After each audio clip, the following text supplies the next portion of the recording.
In today's photography tutorial, we're doing some flower photography. It's going to be a nice, simple and easy shoot that you guys can follow along step by step at home as spring approaches. So go and get yourself some flowers and your camera, and let's get started in just a sec.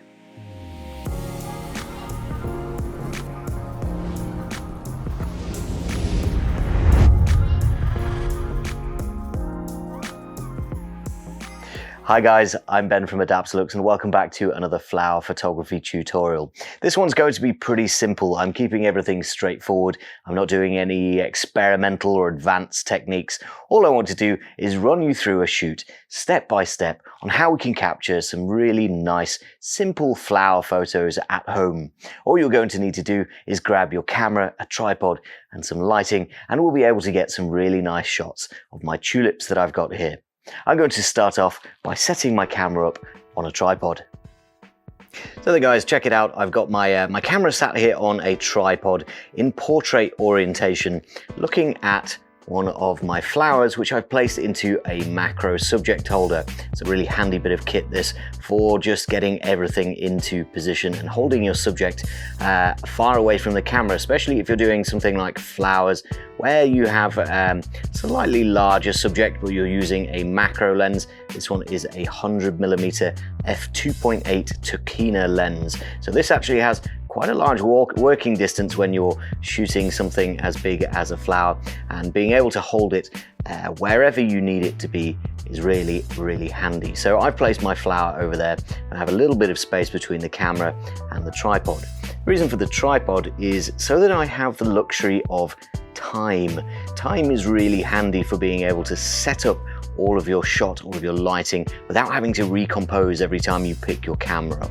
It's absolutely not necessary for something like this. We are going to be getting shutter speeds that are just fine for hand holding, but I like to have my camera sat here so that I've got my hands free. I can move my lighting around, keep coming back to check on my shot, and that's what we're going to be doing.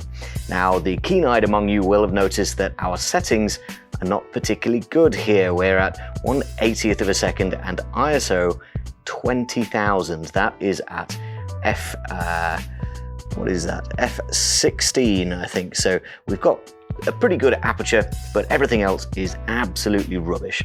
So we're going to be adding a lot more light to this scene and getting better settings, and that's hopefully going to get rid of all of the mess in the background here. You can see that the rest of my living room is showing up in the photo, and that's not what we want. We want to try and get this to be as dark as possible so that we've got a lovely, bright, vivid flower on a dark black background. And the way that we're going to do that is also by adding some lighting. So let me go and grab my lighting and we'll start to make some changes to this shot. For my lighting today, we're of course going to be using the Adaptalux Studio. This is the control pod just here, and into this plugs these flexible lighting arms. So we have lots of lights that can be plugged into this one little control pod, and we can place these lights all around our flower to light it up really nicely, bring out those colors, and add a lot of power and light onto our flower without affecting the background. Because they're so small, we can get very precise lighting exactly where we need it to be and not spill any out into the rest of the room. So we're going to get a nice dark background and a nice bright flower.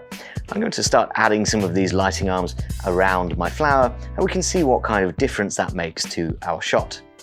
So I'd like this shot to be quite representative of the actual colors that we have here in the flower. So I'm going to be adding some white lighting arms. I'm going to start off by bringing in one from the bottom left of the flower just here, and you can probably already see that that has made a big difference to our shot. We're actually overexposed right now, so I'm going to start tweaking my settings. I'm going to bring my ISO down, so that is a little bit more like what we would expect our shot to look like. And now I'm going to add some more light. This is quite lopsided now. We've got all of this light coming from one side, so I'm going to add another lighting arm coming in from the other side. And all we're doing here is balancing out our light on both sides of our flower. So we want light to fill in the shadow that this one creates by bringing in light from this side.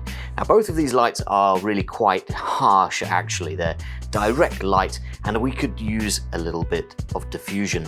So my diffusers, they just pop onto the ends of my lighting arms really easily, and then I can have nice diffused light on both sides of my flower. Now, as I adjust my lights, I'm taking a look at the back of the camera, figuring out where they are, so we obviously don't want them in frame, although that's not a huge issue because you will have also noticed that our background is nice and dark. We can still see a little bit of what's going on back there, but as we add more and more light and adjust our settings, we're going to get darker and darker. So ultimately, if there's any light sources left in this shot, then we can actually remove them quite easily in Photoshop later on. Now there's one last thing that I want to do to this shot in terms of our lighting, and that's bring in some light from behind. So I'm going to use one of our super bright light white lighting arms.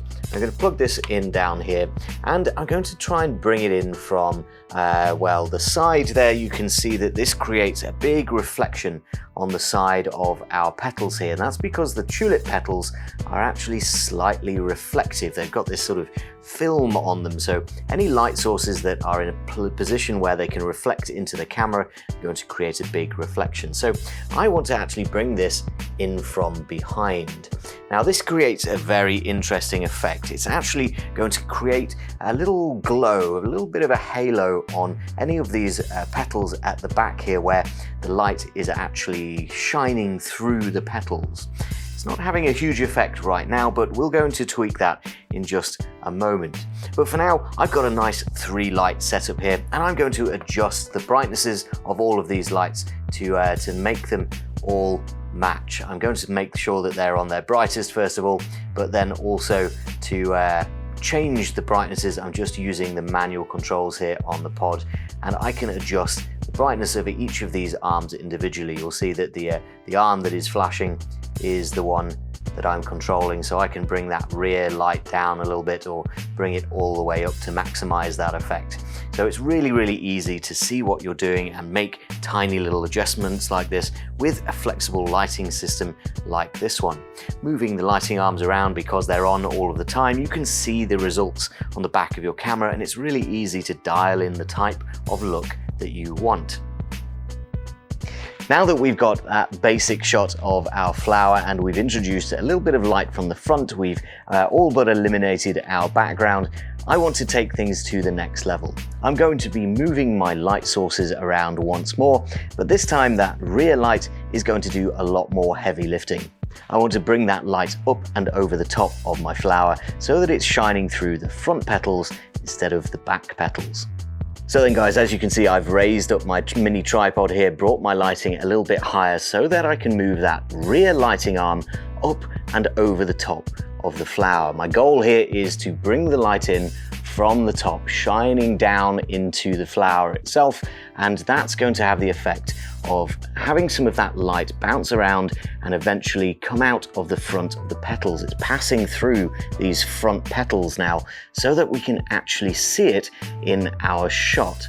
So before it was passing through the rear petals, and by the time it got to the front you couldn't really tell, but now it's passing through those front petals, and it's bringing with it a lot of the detail of the structure of the petal. It's also bringing a lot more of the vivid color of the flower through to the front, so it's actually enhancing our shot quite a lot.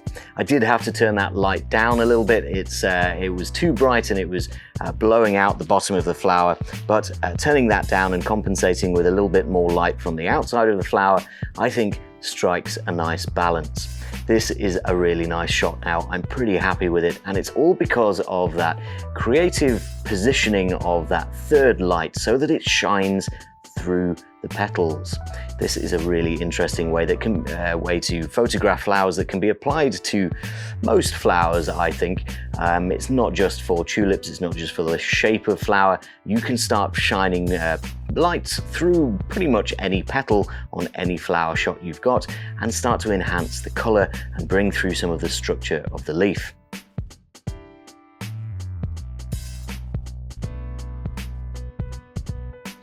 Now, of course, because we've added a lot more light, we've been able to improve our settings as well. We're now at f16 still, we're at 1/80th of a second still, but we've brought that ISO down from 20,000 to 1,000. So we've got practically no grain, we've got a nicely well-lit flower, and we've got a nice dark background, all because of the lighting that we've added. Now, of course, there's a lot more that you could do with this. You could start adding some colored lights, you could start experimenting with flash, and of course you can do some focus stacking if you want everything to be perfectly pinpoint sharp. I do recommend checking out some of our previous flower photography tutorials if you want a little bit more information on how to do those slightly more advanced techniques. But for now, I'm pretty happy with my shot here. I think this is a fun and very simple shoot that you guys can do at home with very little equipment and not a very big time commitment. Let me know down in the comments if you've learned something today. Make sure to hit the subscribe button. But for now, that is all that I've got time for. Thank you very much for watching, and I'll see you next time.